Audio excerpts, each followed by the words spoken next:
mumaze kumenyera ko iyo mbasezeranyije mbikora. Mwansabye ko njya kuri YouTube, nkaba namaze kubona studio mwarakoze abamfashije kuyishakisha. Twahinduye izina rero kuri YouTube, tuzaba turi ku izina rya Tunga na Fiona, aho nubundi tuzajya tuvuga ibijyanye n'amafaranga. Rimwe na rimwe nzaba ari ngewe ndimo kubaganiriza byimbitse noneho ibijyanye n'amafaranga, uburyo tuyabona, uburyo tuyajera n'uburyo tuyabyaza yandi mafaranga. Ariko tuzajya tugira n'abatumirwa hangaha baza kutubwira uburyo ayo mafaranga bayabonye, uburyo bayabonye bakayangiza, bakongera bakayabona. Ibintu nk'ibyo ngibyo, niba hari umutumirwa kwanza ushaka ko nzamutumira, uze kumunyandikira hangaha muri inbox. Kugira ngo rero tutangire, ndashaka kugira ngo tubanze tugeze 1000 cy'aba subscribers nibura.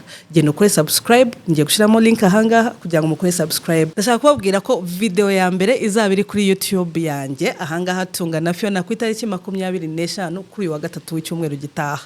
Murumva ko bitangiye gushoha, ibiri byabaye seriye. Ndumva mfite amatsiko y'ibiganiro bizabera ahangaha, ariko ndagusezeranyije ko tuzaba tuganira nta muntu numwe uzasigara ari umukene, ko murabizi ko ari we mwanzi wacu wenyine. Mukore subscribe, ibindi byose tuzabivuganira kuri YouTube. Nimugire ubwoba kuri TikTok na Facebook, amazina ntago azahinduka. Nzakomeza ngo tuno video dutoya, ariko dukore n'ibihambuye kuri YouTube. Ibintu rwose rumva ari fresh.